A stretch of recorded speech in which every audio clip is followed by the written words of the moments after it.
قررت هالأسبوع أعدل نمط حياتي، فعلى طول بحثت عن بعض الأشياء المفيدة، وخذ مني هالشي ساعات لين حصلت بعض الحلول اللي من الضروري نضيفها ليومنا. فحبيت أشارككم بالأشياء اللي بسويها لتغيير حياتي للأفضل. بس شو رايكم أنا أسوي عمري أكتب فنان صح؟ النظر باتجاه ضوء الشمس. إضافة النظر 5 دقائق إلى 10 دقائق في اتجاه ضوء الشمس في الأيام اللي الشمس فيها مشعة، والأيام اللي الشمس فيها خلف الغيوم من 15 إلى 20 دقيقة. بس ركزوا معاي، لا تشوف الشمس دايركت، مثلا الشمس في النص أنت تشوف يمينها أو يسارها، درجة أنك تكون مرتاح وأنت تشوف الضوء. آخر شيء تباه أنك تنعمي وعقب تقول جمال عماننا. طبعا الفايدة من هالشيء أنك ترفع مستوى هرمون الكورتيزول في بداية يومك، وهالهرمون ينخفض بالليل ويخلي جسمك يكون جاهز للنوم بشكل أسرع، لأن مخك يشوف الأضواء في بداية اليوم فيقول لجسمك الحين بداية اليوم لازم الجسم يكون نشيط. فهالشيء يحسن ساعتك البيولوجية اللي هي مسؤولة عن متى تنام ومتى تنش. من فوائد انك تتعرض لأشعة الشمس يرفع مستوى التركيز في يومك ويحسن عملية الأيض، وإضافة هاي العادة في يومي غيرته بشكل ما تتصورونه.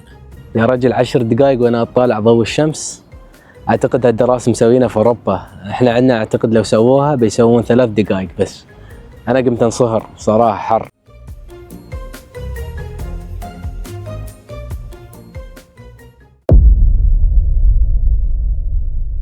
مكملات.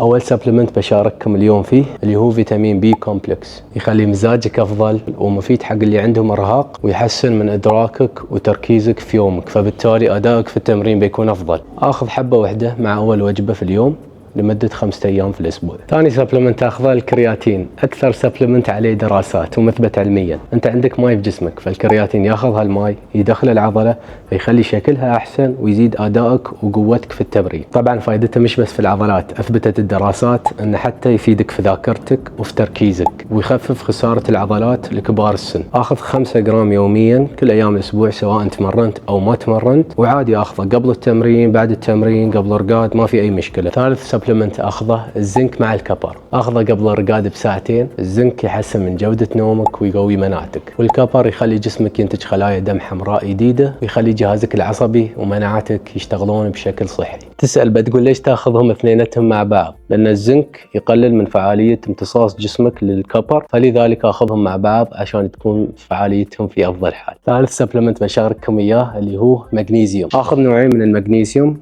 جلايسينيت والثيانين. تقدر تضيف النوع الثالث اللي هو ثريونيت. طبعا فوائد المغنيسيوم وايد، بس انا استعمله عشان يحسن جودة نومي. وهالسبلمنتس اللي بغيت اشارككم اياها، في وايد انواع سبلمنتس ثانية اخذها وبشارككم اياها ان شاء الله في المستقبل.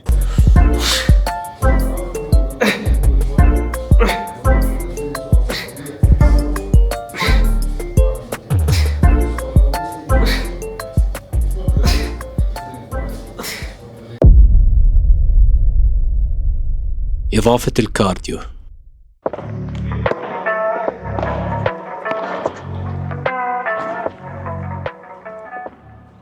كارديو ضروري كل يوم 10,000 خطوة أو أي اكتيفيتي ثاني.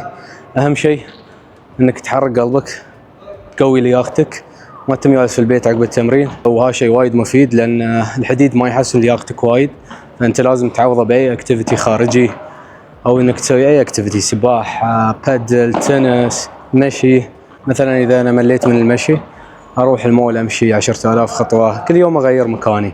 الكارديو يتقسم إلى 5 مجموعات، بس أباك تركز لي على المجموعة الثانية اللي هي زون 2. خلني أشرح لكم إياها شوي. زون 2 يعني إنك تخلي دقات قلبك ما بين 60 إلى 70% من أقصى معدل دقات قلبك وأنت تمارس الرياضة. مثلا إذا أنت أقصى معدل دقات قلبك 180، فزون 2 لمعدل دقات قلبك ما بين 108 وما يتجاوز 126 دقة في الدقيقة. طبعا كل شخص أقصى معدل دقات قلبه تختلف على حسب جسمه، عمره ولياقته. وزون 2 يخليك تبدأ تحرق الدهون اللي جسمك مخزننها، يحسن عملية الأيض، ينقص مقاومة الأنسولين، وينقص من إصابتك بأمراض القلب والعديد من الفوائد الثانية. أنت كإنسان طبيعي يجب عليك أنك تخلي أقل شيء 200 دقيقة من الكارديو تحت نطاق الزون 2 في الأسبوع الواحد.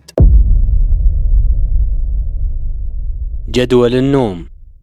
تاسك الرابع اني ارقد وانش كل يوم نفس الوقت حسب احافظ على الساعة البيولوجية. هاد تاسك في مشكلة واحدة، مرات نحن كشباب نضطر نطلع مع ربعنا وما نقدر نرقد من وقت، فقررت اخلي يوم واحد في الاسبوع اقدر اطلع مع ربعي اغير جو واتأخر في الرقاد، ما في مشكلة، بس بشرط اليوم اللي بعده يكون يوم راحة، لانك اذا ما رقدت عدل تمرينك في الجيم ما بيكون عدل، تحتاج تركيز عالي، الريكفري مالك يحتاج يكون عالي، واذا ما رقدت ما بتقوم تحقق هالاشياء. واكيد صلاتك، انش اصلي الفجر في نفس الوقت، بعد الصلاة ارجع ارقد واكمل رقادي 7-8 ساعات، وبعدها نرجع للجدول مرة ثانية، نرقد من وقت وننش من وقت.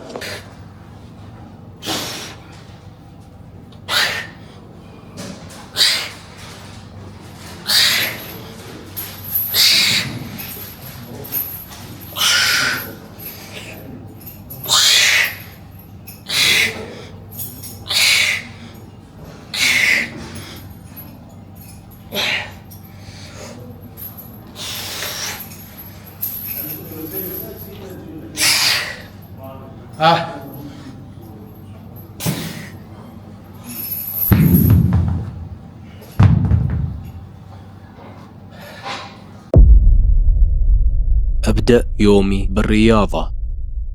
بعد صلاة الفجر على طول أبدأ يومي بالتمرين، بتحس إن فيك طاقة ونشاط ومزاجك بيتحسن، وهالشي بيخليك تنام بشكل أفضل، لأن في نهاية اليوم أنت بتكون مخلص كل الطاقة اللي فيك. أول تمرين ما أحس بإرهاق، أحس بنشاط، أحس فيني باور بعد ما خلصت، وفي التانك يعني فيول، فشيء إيجابي هذا الصراحة. خلوني أكمل التمرين وبتشوف كيف الوضع بيستوي، إذا تم فيه باور ولا نقص.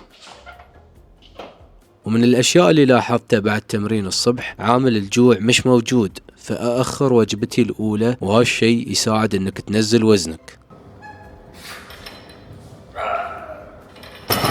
خلصت أول يوم تمرين، الصراحة ليفل الباور مش 100%، أحسه 110%، مرتفع بشكل غريب، فأقدر أحط هالشيء في الخانة الإيجابية الصراحة. عندي مشكلة في بعض البودكاستات، شو يقولون مثلا يتكلمون عن السكر، السكر الطبيعي أفضل عن السكر المكرر. المشكلة مش في السكر، المشكلة في الكمية اللي نحن ناكلها. مثلا الحين أنت تاكل 40 جرام في اليوم، هذا يعتبر فوق المعدل الطبيعي، فأنت يوم تقلل كمية السكر وتخليه في الافرج ما بيضرك، وانت تمارس الرياضة وتمشي مثلا في اليوم 10,000 خطوة. فالسكر مش هي المشكلة الرئيسية، المشكلة في الكمية اللي نستهلكها. بس في الجانب الآخر السكر الطبيعي اللي هو مثلا من العسل، من الفواكه، بعض من أنواعه أن جسمك ما يكسرها بسرعة، فتعطيك باور بشكل مستمر وما يستوي لك كراش مثل السكر المكرر، أن جسمك بسرعة يمتصه، يعطيك باور الدوبامين عقب ينزل فجأة. وغير عن شي في مضادات أكسدة وفي معادن، ففي أشياء إيجابية وفي أشياء سلبية، بس أهم شيء أنك تحافظ على المعدل اللي يحتاجه جسمك وما تطوفه. يوم الراحة. التاسك الأخير تغير جو، لازم تخلي في جدولك شوية تغيير جو يا ربعك، تطلع مو بكل ستركت، يوم واحد بس في الأسبوع اطلع غير جو. لاني ارقد من وقت في نص الفيلم يعني رقاد، بس سويت عمري ما فيني رقاد لان ربعي وياي.